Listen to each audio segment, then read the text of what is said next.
Hello students, आप सबको स्वागत है हमारे यूट्यूब चैनल पे। इसके पीछे वाला लेक्चर में मैं आपको विभव मापी बता रहा था। विभव मापी क्या होता है, पोटेंशियोमीटर क्या होता है, इसके बारे में आपको बताया गया था। विभव मापी एक ऐसा अप्लायंस है, एक ऐसा डिवाइस है जिसके द्वारा आप क्या करते हो, सेल के विद्युत वाहक बल को मापते हो। कोई भी सेल हो तो उसके इलेक्ट्रोमोटिव फोर्स को अगर आपको मेजरमेंट करने दिया जाए कि इसका कितना विद्युत वाहक बल है, तो आप पोटेंशियोमीटर के हेल्प से आप उसके विद्युत वाहक बल को मेज़र कर सकते हो। या तो एक बात और है, कोई चालक है, एक जैसे कंडक्टर हो गया, तो ये आपका कॉर्नर और एक कॉर्नर, दोनों जो सिरा है, दोनों सिरा के बीच में कितना डिफरेंस पोटेंशियल क्रिएट हो रहा है, इस चीज़ का मेजरमेंट भी आप पोटेंशियोमीटर से कर सकते हो, राइट। इसके लिए मैं सिद्धांत को बता रहा था, शायद आपको नहीं समझ में आया हो इसके पीछे वाला वीडियो में, तो मैंने बोला था कि आगे मैं आपको बताऊंगा।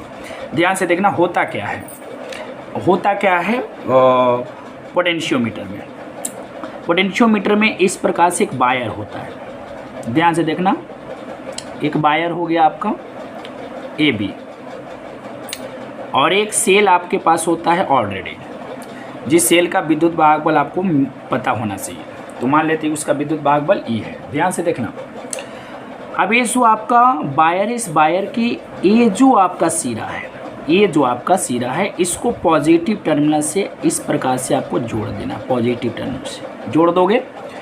और ये जो आपका निगेटिव टर्मिनल है, ये जुड़ा होता है बेटा रियोस्टेट से, रियोस्टेट RH से जुड़ा होता है। RH के पूरा नाम मैंने आपको कहीं पे बताया होगा, देख लो। RH होता है रियोस्टेट, जिसको आप बोलते हो धारा नियंत्रक। इसके द्वारा आप धारा के मान को कम या ज़्यादा कर सकते हैं। अब ध्यान से देखना, तो निगेटिव टर्मिनल को एक रियोस्टेट से, और होता क्या है, ध्यान से देखना, यहाँ पे कुंजी को लगा दिया जाता है, और इस कुंजी के माध्यम से ये जो आपका तार AB का जो अगला सिरा B है, उस B को देखो कैसे जोड़ा है। जोड़ने का तरीका देखो, A सिरा को तो डायरेक्ट जोड़ दिया, और B सिरा को पहले कुंजी से जोड़ा, और इस कुंजी को कनेक्ट कर दिया है रियोस्टेट से। ये आप समझ रहे होंगे, ये बात आप समझ रहे होंगे। ये तो हो गया बेटा। अगला बात समझिए, जिस सेल का इलेक्ट्रोमोटिव फोर्स मेजर करना है, उस सेल को आप इस वायर के पैरेलल नीचे रखोगे। मान लेते यही सेल है, अभी कितना विद्युत वाहक बल का सेल है, इसी चीज़ को हमको मापना है। तो इसको हम लोग नीचे रखेंगे, और इसके जो पॉजिटिव टर्मिनल है, इसके पॉजिटिव टर्मिनल को हम लोग इस A से इस प्रकार से ऐसे ज्वाइंट कर देंगे, और नेगेटिव टर्मिनल को हम लोग जोड़ेंगे पहले गैल्वेनोमीटर से जोड़ेंगे। गैल्वेनोमीटर का इस सुई हो गया नीडल, ये हो गया गैल्वेनोमीटर, और आगे ऐसे करके इस प्रकार से ये जॉकी है, जॉकी का काम है सटल रहना, सिर्फ इस वायर से सटा हुआ रहता है, इस वायर से सटा हुआ रहता है। आप जॉकी को आगे खसका सकते हैं, पीछे खसका सकते हैं, जॉकी हो गया। अब पूरी बातों को आप समझिएगा।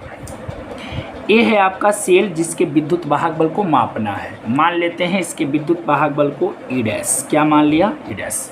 अब ध्यान से समझना चाहिए क्या होगा अगर हम यहाँ से विद्युत वाहक बल को यहाँ से ये जो सेल है, इस सेल से अगर हम धारा को आने दें, तो चलो बेटा तुम यहाँ से करंट निकलो, यहाँ से अगर करंट निकलेगा, मान लेते I निकल रहा है, तो करंट जब I निकलेगा तो ये करंट इससे भी फ्लो करेगा, इससे भी करेगा ना फ्लो, ऐसे इसी प्रकार से। अब ये जो आपको वायर दिखाई दे रहा है, इस वायर के A सिरा और B सिरा के बीच में कुछ डिफरेंस पोटेंशियल क्रिएट होगा। किसकी वजह से, ये जो धारा का ये जो फ्लो हो रहा है ना, यहाँ से जो करंट निकल रही है, इस करंट की वजह से A पॉइंट और B पॉइंट के बीच में क्रिएट होगा विभवांतर, डिफरेंस पोटेंशियल क्रिएट होगा। कितना क्रिएट होगा, ध्यान से देखना कितना क्रिएट होगा। यदि इस वायर जो AB है, वायर AB का प्रतिरोध मैंने R मान लिया, ये वायर है तो इसका कुछ ना कुछ तो रेसिस्टेंस होगा, मान लेते हैं कि R है। तो जब R है तो A और B के बीच में विभवांतर कितना क्रिएट होगा, इसीलिए AB के बीच, ध्यान से देखना, AB के बीच उत्पन्न विभवांतर, कितना विभवांतर क्रिएट होगा बताना, उत्पन्न विभवांतर कितना होगा, V का मान बताना, तो विभवांतर किसको बोलते हैं? धारा और प्रतिरोध के गुणनफल को ना। तो धारा कितना जा रही है बेटा? I, और इस वायर का प्रतिरोध कितना है? R। तो इतना विभवांतर क्रिएट होगा ए और बी के बीच में। ध्यान से सुनना, यहाँ से I करंट को जाने की वजह से पॉइंट ए और पॉइंट बी के बीच में जो डिफरेंस पोटेंशियल क्रिएट होगा वो होगा IR, राइट। अब ध्यान से देखना, यदि आप एक काम करें, एक काम आप कीजिए, एक काम क्या करेंगे, धारा को आप कांस्टेंट रखेंगे, I को कांस्टेंट, धारा को मान को बढ़ाना घटाना नहीं है, इसको कांस्टेंट रखना है। धारा के मान को आपको क्या रखना है? कांस्टेंट।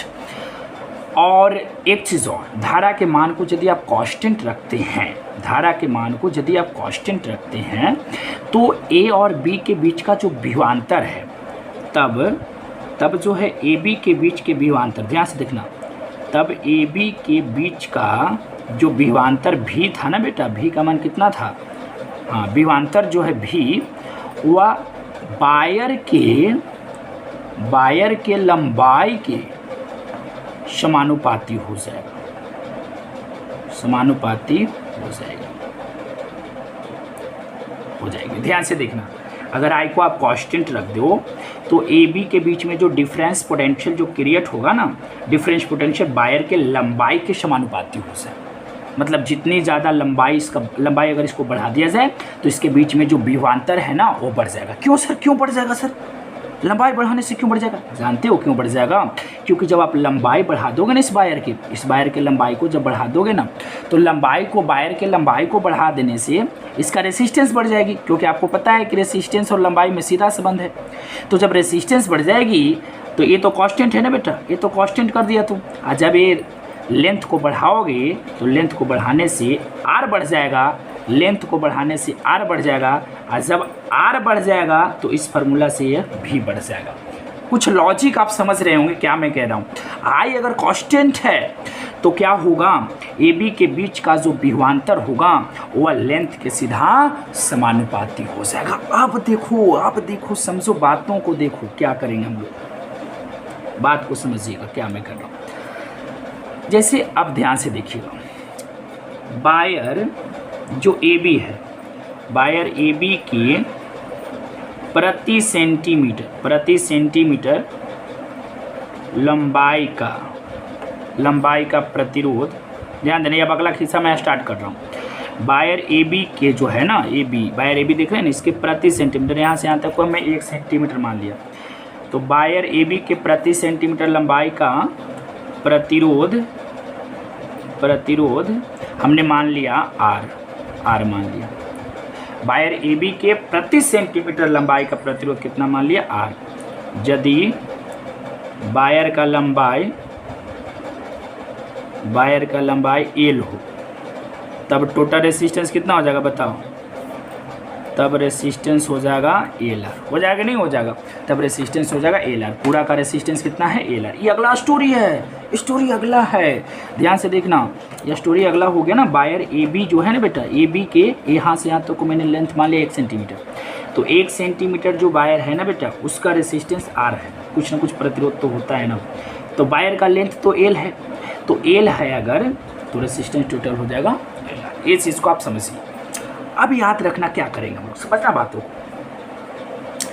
यहाँ पर जौकी है, अभी यहाँ पे जौकी है, मान लेते हैं कि यहाँ पे C बिंदु पर है, C बिंदु पर अभी जौकी सटा हुआ है। ए बी के किस पॉइंट पर है? C पॉइंट पर।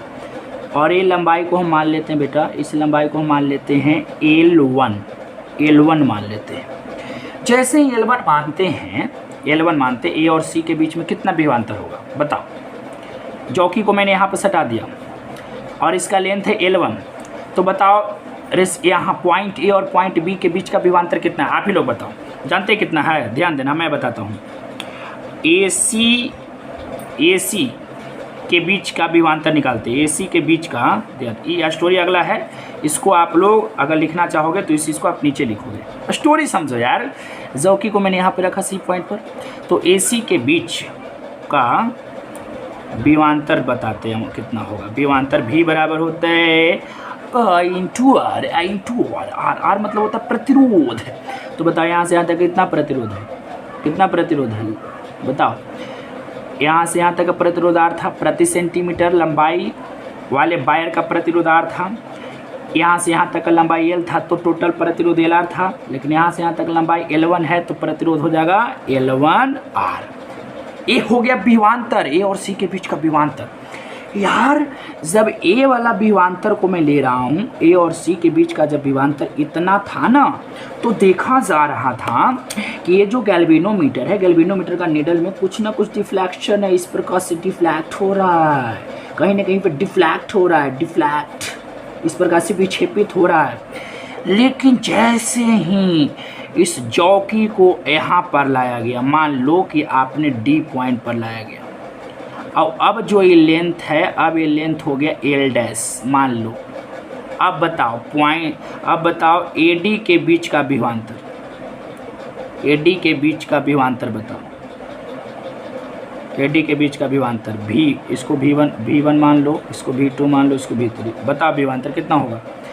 तो विभवांतर बराबर धारा गुने कितना हो जाएगा, प्रतिरोध, तो प्रतिरोध यहाँ से यहाँ तक कितना हो जाएगा L dash R, L dash R ये हो जाएगा।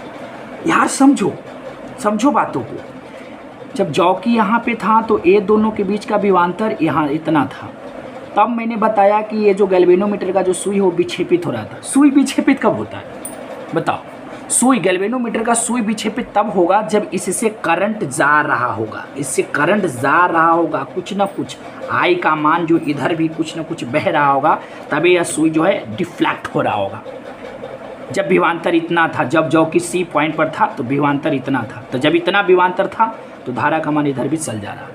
जैसे ही हम इस जॉकी को खसका करके D पॉइंट पर किए, तो D पॉइंट पर जब किए तो ये लेंथ कितना बच गया L डैश। जब लेंथ L डैश रह गया तो रेसिस्टेंस कितना हो गया बेटा L डैश R। तब विभवांतर कितना क्रिएट होगा, इतना विभवांतर होगा, बोलो होगा या नहीं होगा। जब इतना विभवांतर क्रिएट था A और D के बीच में, तब देखा जा रहा था कि इधर धारा का मान 0 है, इधर करंट नहीं जा रहा है।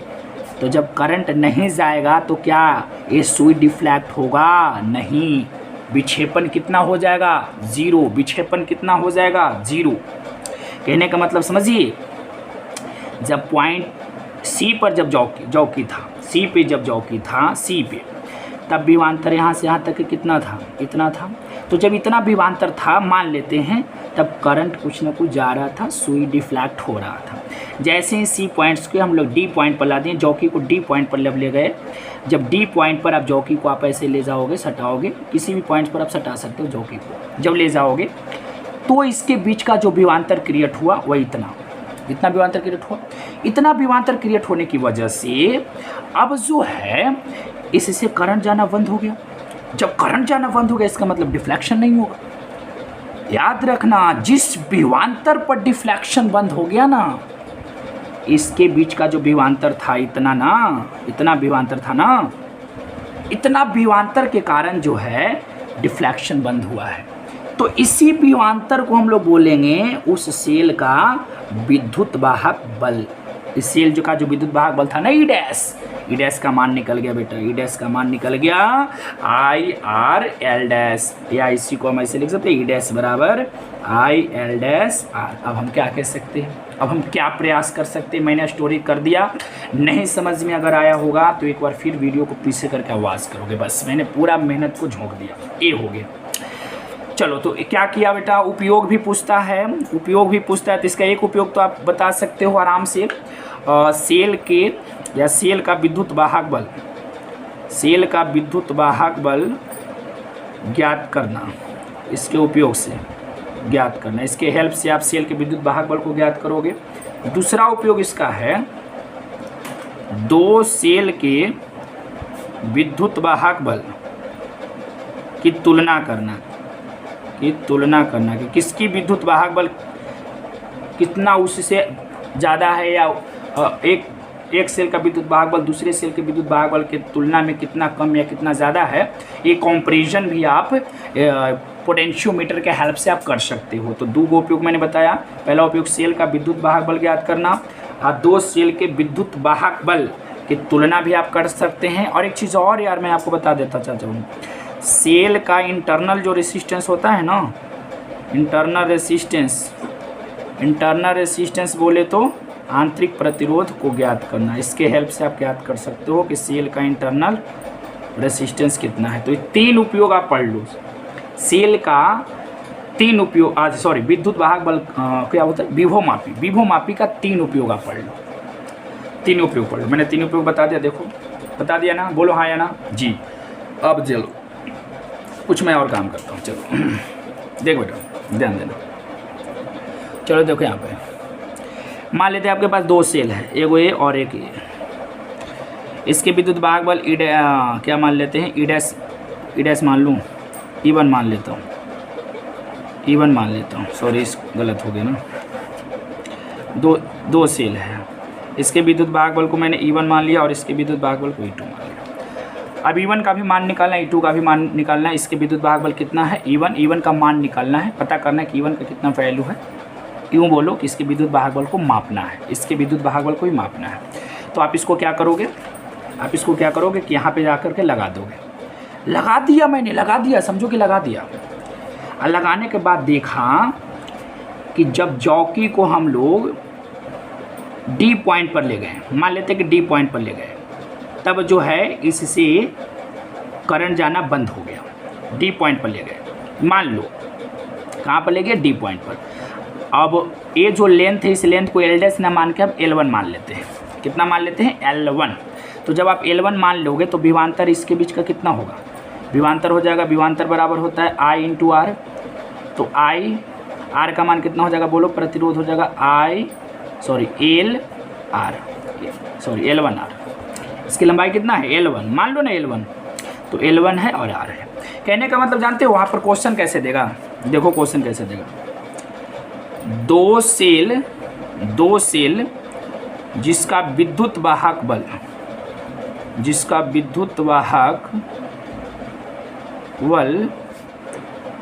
E1 तथा E2 है एवं उसके संतुलन लंबाई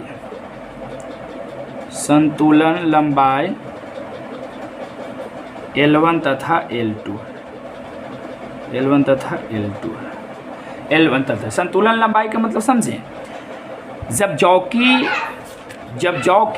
जॉकी और पॉइंट ए के बीच का जब लेंथ L1 था ना, तब इस सेल से विद्युत धारा जाना बंद हो गया था। जब इस सेल को आप यहाँ पर लगाओगे ना, यहाँ पे जब लगाओगे, आज जब जॉकी और पॉइंट ए के बीच का जब लंबाई L था, तब इस यहाँ पर गैल्वेनोमीटर में डिफ्लेक्शन 0 हो गया था। इसका मतलब यह है, यहाँ पर देख सकते हैं इसकी पूरा स्टोरी अगर आप समझ गए होंगे तो इस क्वेश्चन बनाने में कोई प्रॉब्लम नहीं होगा। तो हम कह सकते हैं ना, इसके विद्युत वाहक बल E1 बराबर क्या हो जाएगा, बताओ यहाँ पर देखो, सीखो यहाँ पे। ई डैश का मान देखो क्या निकाले थे, बहने वाली धारा और पॉइंट ए और डी के बीच का विभवांतर लिए थे। देखो पॉइंट ए और डी के बीच का ही विभवांतर क्यों लिया गया था, क्योंकि ये विभवांतर के कारण इससे धारा जाना बंद कर दिया गया था, तो ये विभवांतर को लिया गया था। आप ए और सी के बीच का विभवांतर नहीं ले सकते, क्योंकि ए और सी के विभवांतर की वजह से कुछ न कुछ डिफ्लेक्शन हो रहा था। तो ये बात है, मतलब डिफ्लेक्शन जब बंद हो गया। देखो हम लोग जॉकी को घसका रहे थे, इधर उधर घसका रहे थे, क्यों, ताकि हमको ऐसा विभवांतर मिल जाए जिसकी वजह से करंट जाना बंद हो जाए। तो ये ससुरा विभवांतर मिल गया, मान लेते हैं मिल गया। तो ये हो गया विद्युत वाहक बल का मान धारा गुने विभवांतर, वह विभवांतर जिसके कारण डिफ्लेक्शन 0 हुआ है।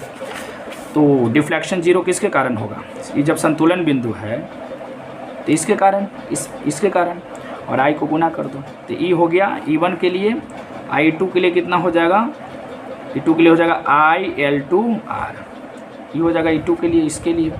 अब दोनों को अगर हम रेशियो कर दें E1 बटा E2 तो क्या हो जाएगा, E1 का मान है IL1R बटा IL2R, R से R कैंसिल, I से I कैंसिल हो जाएगा।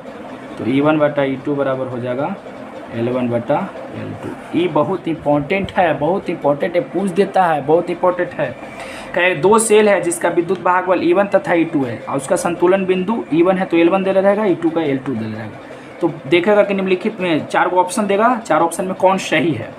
तो E1 दो जो सेल देगा ना बेटा, उन दोनों सेल का जो रेशियो होगा ना, उनके कॉरस्पॉन्डिंग लेंथ के रेशियो के बराबर होगा। कॉरस्पॉन्डिंग मैं बोला हूँ, कहने का मतलब E1 रहेगा तो सामने L1 होगा और E2 रहेगा तो सामने L2 रहेगा।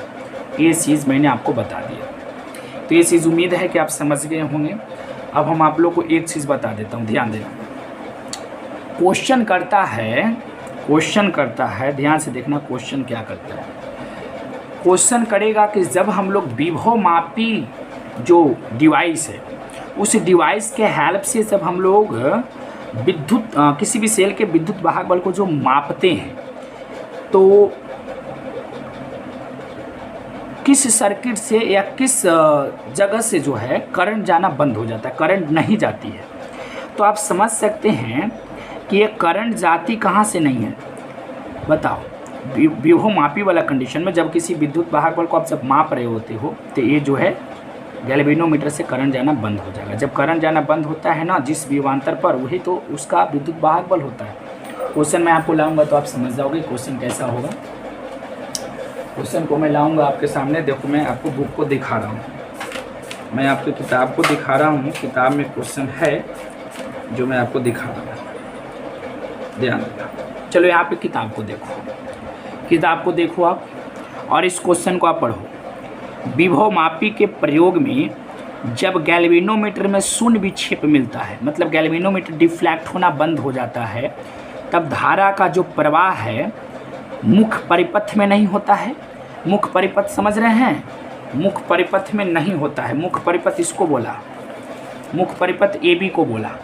मुख्य परिपथ किसको बोला, ए बी। तो क्या ए बी में धारा नहीं जाती है? बिल्कुल जाती है सर, जाती है। अगला को ऑप्शन, गैल्वेनोमीटर परिपथ में नहीं होता है। गैल्वेनोमीटर परिपथ में धारा का प्रवाह नहीं होता है, राइट।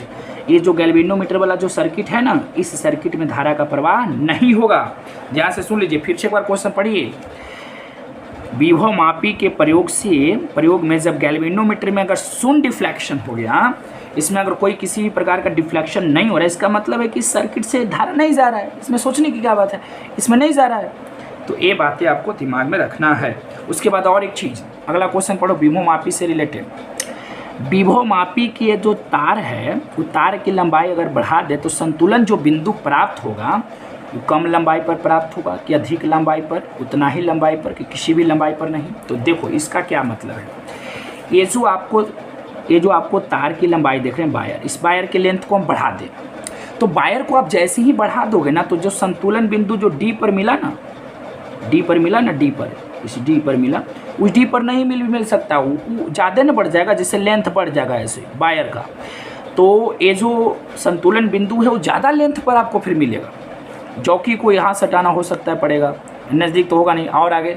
मतलब यार कहने का है कि तार की लंबाई को यदि आप बढ़ा दोगे तो संतुलन बिंदु जो है अधिक लंबाई पर आपको मिलने वाला है। एक चीज़ और, विभवांतर की अगर शुद्ध माप करना है ना, जैसे इस सेल है ना बेटा, इस सेल के बीच में, इस सेल के दोनों इलेक्ट्रोड के बीच में जो विभवांतर है, जो इलेक्ट्रोमोटिव फोर्स है, उसकी माप के लिए आप 50 ओम वाले प्रतिरोध वाला विभव मापी का यूज करेंगे। विभव मापी तो बहुत सारा होता है, पोटेंशियोमीटर जो होता है वो होता है 1000 ओम वाला भी, 20 ओम वाला होता हो, लेकिन 50 ओम वाले जो प्रतिरोध वाला जो पोटेंशियोमीटर होगा वो बहुत ही कारक होगा।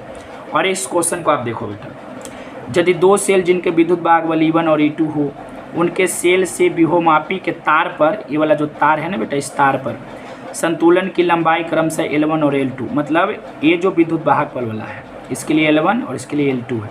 कौन सा इसमें ऑप्शन सही होने वाला है? तो बी ऑप्शन आपको सही होने वाला है। तो आप इस तरीक़ा से समझ सकते हैं। विभव मापी से रिलेटेड क्वेश्चंस को मैंने आपको बता दिया और इसके उपयोग को भी बता दिया। उम्मीद करते हैं समझ में आया होगा, उम्मीद करते हैं समझ में आया होगा। विभव मापी के देखो दो उपयोग, सेल का विद्युत वाहक बल ज्ञात करना, दो सेल के विद्युत वाहक बल की तुलना करना, सेल का इंटरनल रेसिस्टेंस ज्ञात करना, इसके हेल्प से। चलो क्लियर है, उम्मीद करते हैं आप समझ गए होंगे। चलिए आगे देखते हैं। अब हम लोग जो पढ़ेंगे विद्युत धारा का ऊष्मीय प्रभाव, विद्युत धारा का ऊष्मीय प्रभाव, विद्युत धारा का ऊष्मीय प्रभाव। देखो होता क्या है, heating effect of electric current. जैसे मान लेते हैं कंडक्टर है, इसको आप कंडक्टर लेट कर लो, तो कंडक्टर में क्या होता है, फ्री इलेक्ट्रॉन होता है, फ्री इलेक्ट्रॉन होता है, और इसमें पॉजिटिव आयन भी होगा, पॉजिटिव आयन भी होगा, और फ्री इलेक्ट्रॉन भी होगा, आयन भी होगा। इसके अंदर आयन भी होगा और कुछ फ्री इलेक्ट्रॉन भी होंगे। फ्री इलेक्ट्रॉन जो होता है ना, इलेक्ट्रिक फील्ड के अब्सेंस में, फील्ड के अब्सेंस में रैंडम मोशन करता है। मैंने आपको बताया होगा स्टार्टिंग में ही, रैंडम मोशन करता है इलेक्ट्रॉन। रैंडम मोशन करने का मतलब जिधर मन किया उधर गति किया, अनियमित गति किया। लेकिन अगर हम किसी सेल से इसको जोड़ दें, कंडक्टर को, या किसी बैटरी से, तो क्या होता है, ए और बी के बीच में विद्युत क्षेत्र क्रिएट होगा। विद्युत क्षेत्र का दिशा मान लेते हैं ऐसे है, इस प्रकार से। तो विद्युत क्षेत्र के विपरीत दिशा में सारा इलेक्ट्रॉन जो है गति करने लगता है ऐसे, इस प्रकार से। ध्यान से समझिएगा बातों को, इस प्रकार से स्टोरी को आप समझो बस। इस प्रकार से गतिशील हो जाता है यार। जब ये एक्सेलरेटेड होता है, जब ये त्वरित होता है इलेक्ट्रॉन इलेक्ट्रिक फील्ड का अपोजिट डायरेक्शन में, कंडक्टर के भीतर का जो फिर इलेक्ट्रॉन है वह इलेक्ट्रिक फील्ड का अपोजिट डायरेक्शन में जब यह एक्सेलरेटेड होता है, त्वरित होता है, जब गति करता है, तो जानते हो क्या होता है। ध्यान से समझिएगा यार। जैसे इस कंडक्टर के ए सिरा और बी सिरा के बीच में आप सेल को लगाए, तो स्थापित हो गया क्या विद्युत क्षेत्र इसके बीच में क्रिएट हो गया, ए और बी के बीच में। ए और बी के बीच में विद्युत क्षेत्र क्रिएट हो जाने के कारण एक बात और क्रिएट हो जाता है, ए और बी के बीच में विभवांतर। इसको जैसे ही जोड़ोगे तो यहाँ पर का विभव उच्च होगा, और इसको नेगेटिव टर्मिनल से जोड़े यहाँ पर का विभव निम्न होगा। तो VA माइनस VB ये जो हो गया, ये आपका हो गया विभवांतर। तो ये जो चालक के जो दोनों सिरा है, दोनों सिरा के बीच में विभवांतर क्रिएट हो जाएगा। इस विभवांतर की वजह से ये जो इलेक्ट्रॉन है, इस प्रकार से रोटेट कर रहा है। आप ये समझ सकते हैं बेटा कि इलेक्ट्रिक फील्ड जैसे ही आया तो ये जो इलेक्ट्रॉन है एक निश्चित डायरेक्शन में चलने लगा, इस प्रकार से ऐसे चलने लगा, इस प्रकार से इसका अपोजिट डायरेक्शन। होता क्या है समझिए, पूरा बात को समझ। होता क्या है, ये इलेक्ट्रॉन जब चलना शुरू करता है, जब एक्सेलरेटेट करना शुरू कर देता है इलेक्ट्रिक फील्ड का अपोजिट डायरेक्शन में, और उच्च विभव की ओर, इसका विभव ज़्यादा होता है बेटा, हाई पोटेंशियल यहाँ पे है, पॉइंट ए पर का विभव ज़्यादा होता है इलेक्ट्रिक फील्ड का अपोजिट डायरेक्शन में, और साथ ही हाई पोटेंशियल वाले पॉइंट्स की ओर ये चलना शुरू करता है। तब इलेक्ट्रॉन के पास कौन सा एनर्जी होता है, काइनेटिक एनर्जी, क्योंकि वह गतिशील है तो उसके पास होगा काइनेटिक एनर्जी। कौन सा एनर्जी, काइनेटिक एनर्जी। लेकिन जब ये काइनेटिक एनर्जी को लेकर के जब चलता है, तब इसकी मार्ग में, इसके रास्ता में ससुरा पड़ जाता है पॉजिटिव आयन। अब ये पॉजिटिव आयन से कॉलिजन करता है, कॉलिजन बोले तो टकराता है, और जैसे ही टक्कर होगा तब ये अपने काइनेटिक एनर्जी को उसको दे देगा। ले बेटा, ये अपने काइनेटिक एनर्जी को किसको दे देगा, और इस आयन को दे देगा, पॉजिटिव आयन को दे देगा। ये ऐसा होता है, अंदर घटनाएं घटती रहती हैं। इलेक्ट्रॉन अपने काइनेटिक एनर्जी को पॉजिटिव आयन को देते रहता है। अब पॉजिटिव आयन जो है, ध्यान से समझना, पॉजिटिव आयन ये इस काइनेटिक एनर्जी को लेते रहता है। और होता क्या है कि जब एनर्जी को दिया वो लिया, इस प्रकार से हम कह सकते हैं कि जो कंडक्टर है, कंडक्टर के भीतर में जो है एनर्जी स्टोर होने लगा। इंटरनल एनर्जी जो है स्टोर होने लगा। ये चल रहा था, गतिज ऊर्जा इसके पास था, इलेक्ट्रॉन के पास, और इलेक्ट्रॉन अपने गतिज ऊर्जा को आयंस को देने लगा। अब यह जो आयंस है वह इंटरनल एनर्जी को जो है कलेक्ट करने लगा। गतिज ऊर्जा को जो दिया ना, उसको एनर्जी जो दिया, वह एनर्जी जो है इस कंडक्टर में जो है वह कलेक्ट होने लगा, संचित होने लगा। अब एनर्जी को जब संचित करता है, और साथ ही साथ ये होता है कि वह जो बायर हो जाता है उस एनर्जी की वजह से, क्योंकि इसके अंदर तो एनर्जी जो है कलेक्ट होने लगा, तो इसकी वजह से जो कंडक्टर है वह हॉट होने लगता है, गर्म हो जाता है कंडक्टर। इसके अंदर जब ज़्यादा एनर्जी जब कलेक्ट होता है ना, तब ये जो कंडक्टर है ना थोड़ा सा गर्म हो जाता है, हॉट हो जाता है, गर्म हो जाता है। अगर अब हम लोग क्या करेंगे, ध्यान से सुनिएगा, गर्म हो जाता है, इसका मतलब यह है कि इलेक्ट्रिकल जो एनर्जी है इलेक्ट्रिकल एनर्जी, हम लोग यहाँ से इलेक्ट्रिक एनर्जी को दे रहे थे। इलेक्ट्रिकल जो एनर्जी है वो कन्वर्ट हो गया हीटिंग एनर्जी में। कौन सा एनर्जी में? हीटिंग एनर्जी में। हीटिंग एनर्जी में वो कन्वर्ट हो गया। इलेक्ट्रिकल एनर्जी किस में कन्वर्ट हो गया? हीटिंग एनर्जी में। और अगर इलेक्ट्रिकल एनर्जी कन्वर्ट हो गया हीटिंग एनर्जी में तो इस घटना को ही बोलते हैं विद्युत धारा का उसमें प्रभाव, heating effect of electric current. ध्यान से फिर से लॉजिक को समझिए। कंडक्टर के दोनों सिरा को अगर आप किसी सेल या बैटरी से जोड़ोगे तो ए और बी के बीच में विद्युत क्षेत्र स्थापित होगा, साथ में विभवांतर भी क्रिएट होगा। इस पॉइंट्स को आप जोड़ो पॉजिटिव से तो यहाँ पर का विभव ज़्यादा होगा, इसको जोड़े नेगेटिव से तो यहाँ पर का विभव कम होगा। तो कुछ ना कुछ तो विभवांतर हुआ ना। जैसे यहाँ पर मान लीजिए 50 वोल्ट, यहाँ 30 वोल्ट, तो विभवांतर 20 वोल्ट का है ना। तो उस विभवांतर की वजह से होता क्या है कि इलेक्ट्रॉन जो होता है चलना शुरू कर देता है, या यूँ बोलिए कि इसके कारण चलना शुरू कर देता है। क्योंकि मैं पहले बताया था कि विद्युत क्षेत्र इस पर बल लगाता है, प्रणोदित बल लगाता है जो समझो, और चलता किधर है? हाई पोटेंशियल वाले पॉइंट्स की ओर चल देता है, रन करता है। अब उसके पास इलेक्ट्रॉन के पास होता क्या है? Kinetic energy. और काइनेटिक एनर्जी जो है वो देता है किसको?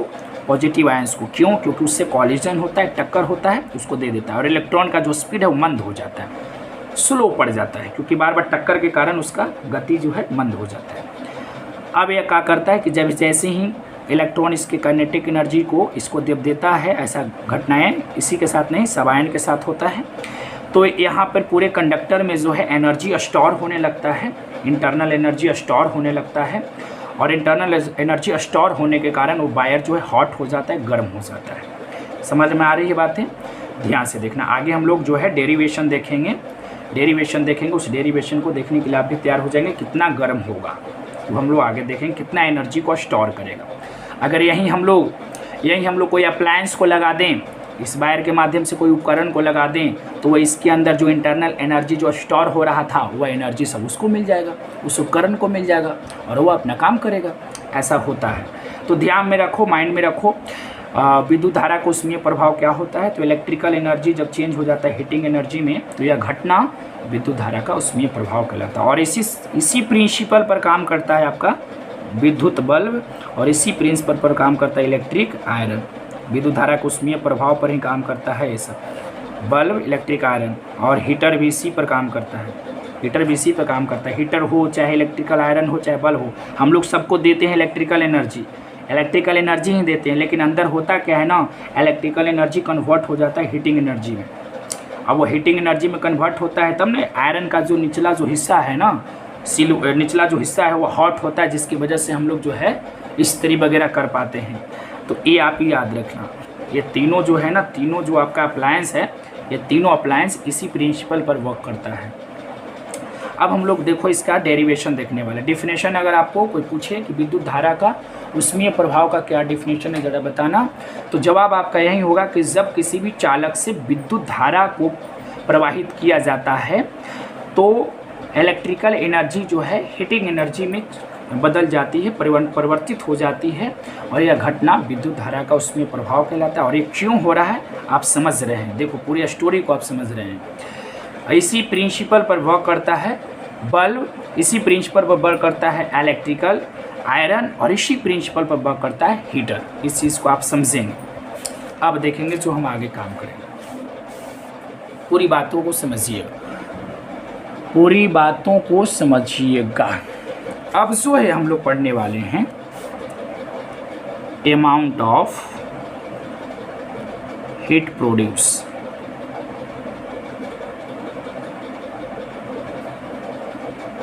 मतलब जो ध्यान से देखना, मैंने जो क्या पढ़ने वाले हैं कि ये जो इलेक्ट्रॉन जब चल रहा था ना इसके अपोजिट डायरेक्शन में, काइनेटिक एनर्जी अपने खो रहा था ना, इस काइनेटिक एनर्जी किसको दे रहा था, इसको दे रहा था। तो एनर्जी इसके अंदर स्टोर हो रहा था। कितना एनर्जी स्टोर होने वाला है इसकी चर्चा हम लोग करेंगे। ध्यान से देखिए, अमाउंट ऑफ हीट प्रोड्यूस, उत्पन्न ऊष्मा का परिमाण। बहुत काम आएगा ये चीज़, उत्पन्न ऊष्मा का परिमाण। ध्यान से देखना बेटा, ध्यान से देखना, उत्पन्न ऊष्मा का परिमाण। जैसे मान लिया जाए ये आपका वायर है, इसको वायर मान लो, वायर का कुछ न कुछ प्रतिरोध होगा, प्रतिरोध R मान लो, और ए मान लो और बी मान लो, यही वायर है, ए और बी के बीच में ही वायर है। एडवांस समझो कि पूरा को ले लो आप, ए और बी के बीच में बात करूँगा। ऐसे समझो ना कि वायर हो गया ये भी आपका, और यहाँ से सेल या बैटरी को लगा दिया जाएगा, सेल या बैटरी को इस प्रकार से लगा दिया जाएगा। इस हिस्सा को आप क्लोज कर दो। ये भी वायर है, उसका एक अपना रेसिस्टेंस है, और ए सिरा को लगा दिया पॉजिटिव टर्मिनल से, इसको लगा दिया नेगेटिव टर्मिनल से। यहाँ पर विभव जो क्रिएट होगा भी ए, और यहाँ पर जो विभव क्रिएट होगा बी भी। तो विभवांतर कितना का हो जाएगा क्रिएट बेटा? विभवांतर हो जाएगा भी ए माइनस भी बी। हो जाएगा कि नहीं हो जाएगा? चलो, तो ये विभवांतर को मैंने भी मान लेता है कि ए और बी के बीच का जो विभवांतर है वह कितना है? भी। तो माना कि देखो, माना कि ए और बी के बीच का जो विभवांतर है, ध्यान से समझना, का विभवांतर जो है वो कितना मान लिया हमने? भी मान लिया। ए और बी के बीच का विभवांतर कितना मान लिया? भी मान लिया। ए और बी के बीच का जो विभवांतर है मैंने भी मान लिया। अब मान लेते हैं कि यहाँ से जो करंट निकल रहे वो करंट आई जा रही है, इधर से इस प्रकार से करंट जो है आई फ्लो कर रहा है, और इसका रेसिस्टेंस कितना है? आर, और ए और बी के बीच का विभवांतर कितना है? भी। करंट इससे कितना जा रही है? आई। यदि इस आई करंट को टी टाइम तक जाने दिया जाए तो क्या होगा? ध्यान से देखना, ए बी वायर से आई करंट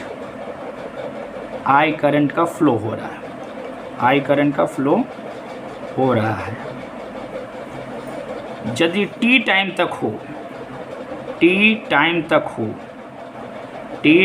तक यह फ्लो हो तो क्या होगा? तब क्या होगा? बात सवाल सुनिए। एक वायर है जिसका प्रतिरोध आर है, वायर के दोनों सिरों के बीच का विभवांतर भी है, क्रिएट हुआ। इससे आई करंट को हम भेज रहे हैं, जा बेटा जा जा जा, उसको हम टी टाइम तक कहें कि जा बेटा टी टाइम तक तू जा। तो हम जानना चाहते हैं कि इस वायर के अंदर जो एनर्जी स्टोर होता है वो कितना होता है, वही हम लोग जानने वाले हैं। तो उसके लिए देखो क्या करेंगे, ध्यान से समझिएगा। आई करंट को आपने भेजा टी टाइम तक, तो पता करते हैं कि ससुरा ए से बी तक कितना आवेश गया।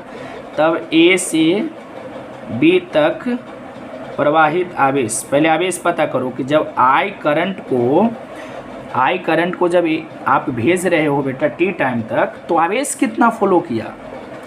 तो आवेश Q बराबर होता है आई टी, मतलब इतना आवेश गया यहाँ से यहाँ। आई करंट को अगर आप ए से बी के बीच में 1 घंटा तक जाने देते हैं, सॉरी टी टाइम तक जाने देते हैं, तो आवेश कितना गया यहाँ से यहाँ तक? आई टी गया। ठीक है, अब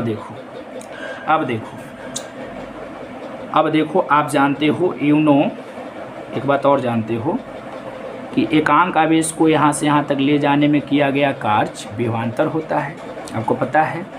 तो हम लोग तो Q आवेश को ले जा रहे हैं, ध्यान से समझना, पूरा बात को आप समझिएगा। यहाँ से यहाँ तक कितना आवेश गया बेटा? I T. पूरा बात पकड़ेगा, यहाँ से यहाँ तक कितना आवेश गया? I T. अगर हम एक एकांक आवेश को एक बिंदु से दूसरे बिंदु तक ले जाने में किया गया कार्य अगर W है, ध्यान से समझना, एकांक आवेश को A से B तक ले जाने में किया गया कार्य W है, तो Q आवेश को ले जाने में जो किया गया कार्य होगा वो कितना होगा? कितना कार्य होगा? जिससे आप लोग विभव का परिभाषा जानते हैं, लॉजिकली समझिए। विभव बराबर होता है W बटा Q, तो यहाँ से W बराबर निकल जाएगा VQ। आप ऐसे समझो ना, W बराबर VQ। अब देखो यहाँ से W बराबर V या Q का मान है क्या? IT। Q का मान क्या है आपका? IT। फ्रॉम ओम्स लॉ से चलो आप, और V बराबर क्या होता है? IR। तो जब V बराबर IR होता है तो IR को यहाँ पर रख देंगे V के जगह पे, तो W का मान कितना हो जाएगा? यहाँ पे रखो IR, और IT तो जस के तस है, तो W बराबर हो जाएगा I स्क्वायर RT। कहने का मतलब है एनर्जी जो स्टोर हुआ वह एनर्जी स्टोर हुआ इतना, I स्क्वायर RT। कहने का मतलब है कि जैसे वायर है, अब इस वायर A और B के बीच में विभवांतर क्रिएट है V, और किसी भी सेल के द्वारा इस वायर से I करंट को आप जाने दो T टाइम तक, तो इस वायर में जो एनर्जी स्टोर होगा वह कितना एनर्जी स्टोर होगा? I square RT।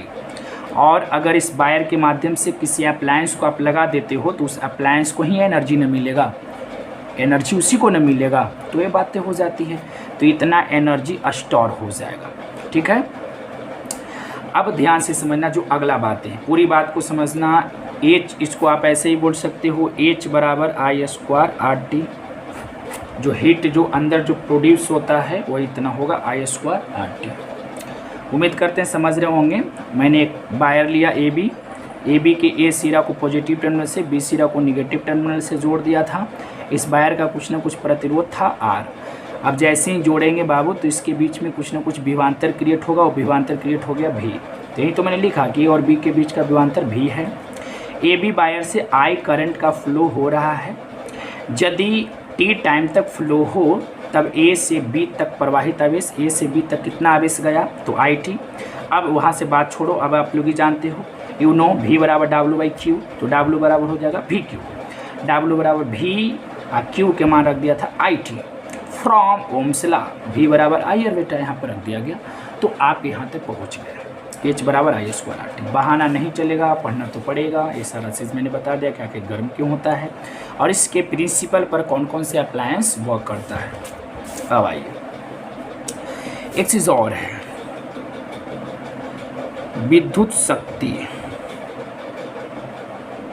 शक्ति इलेक्ट्रिक पावर।